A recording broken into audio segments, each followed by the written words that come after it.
What's up, guys? Welcome back to Roensch Capital Charts. Today we're taking a look at SoFi Technologies, ticker symbol SOFI, on a variety of time frames in anticipation of tomorrow's trading day, Monday, February 5th. Well, SoFi stock here on Friday finished the day up 15 cents a share, about 1.94%. We saw a small fade in the after hours. Listen, after hours movement, guys, you will hear me say all the time, take it with a grain of salt. Do you see the volume? You may not even be able to see the volume bars if you're watching this on a phone. Very, very low volume here. That's a tiny sample size. Any movement on low volume, which is pretty typical of pre-market and especially after hours, has to be taken with a grain of salt.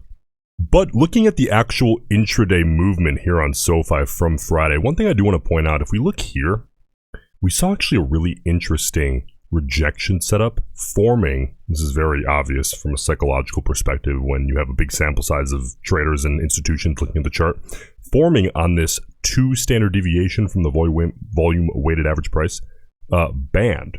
Okay, I have kind of coined that myself as VWAP resistance, or VWAP, however you want to say that, resistance.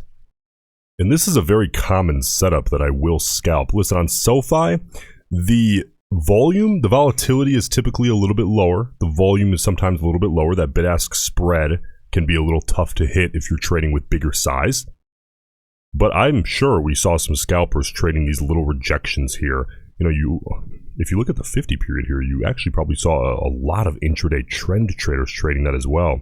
Listen, if you want to get my personal scalp setup alerts, swing trade setup alerts, human verified unusual options activity every single day, or maybe you want to become a platinum one-on-one member for a bit more of a hands-on experience, go ahead and join at that link in the pinned comment. Get grandfathered in at the current rate. Let's take a look now at the 5-minute chart, guys. We need to look at volume, okay?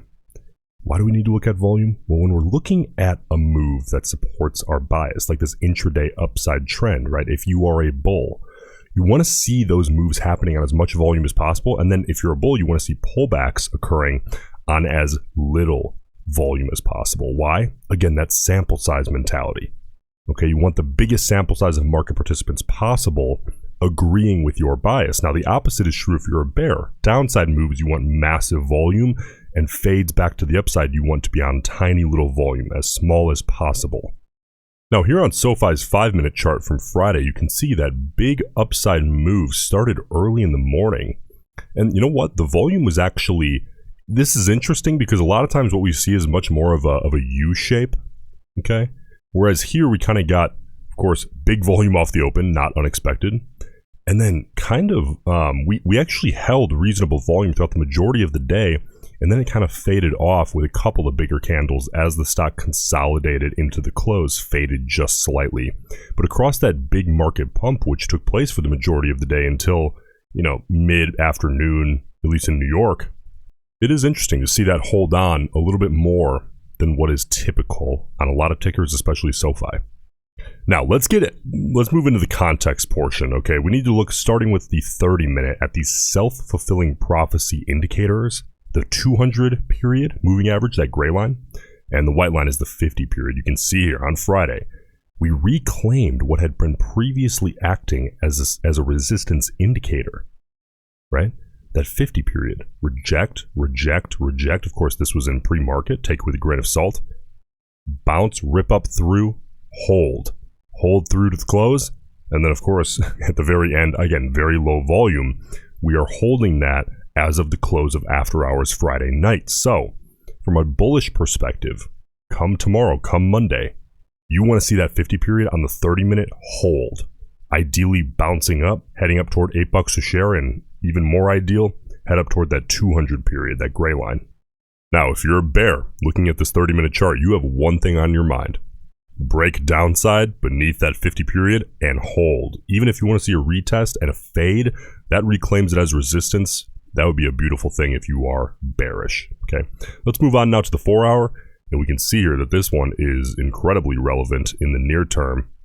We have that 50 period here on the 4-hour chart, just over $8 a share, and believe me, 8 is going to act as potentially a psychological resistance as well. So if you're a bear, let's start with the bears this time around, right? You want to see, if we see a test of 8, just a hard rejection and a fade back down, immediately getting rejected as hard as possible here on the 4 hour, right? Well, looking specifically at the 4 hour because we have that 50 period. But if you're a bull looking at the 4 hour, you want to see, of course, that 50 period, break upside, retest, claim as support, and bounce, rip up out of that hole.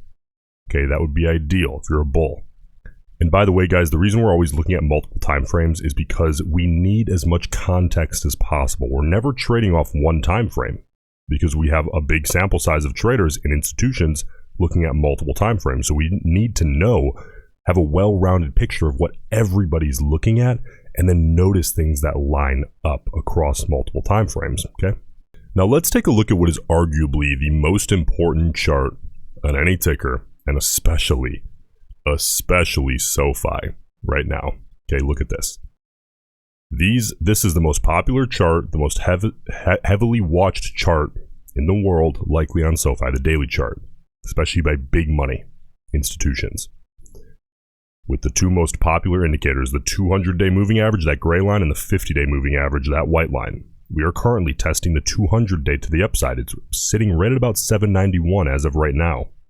So listen, if you're a bear, one thing on your mind here on the daily chart tomorrow, reject hard. If you're a bear, you are praying for a red day on SoFi tomorrow, reject hard, because we are right up against that, off of that 200-day moving average. Now, if you're a bull, get up above that 200, retest it, claim it as support, rip up out of that hole through $8 a share, heading our way up toward that 830, 832 approximately 50-day moving average to act as that next psychological barrier.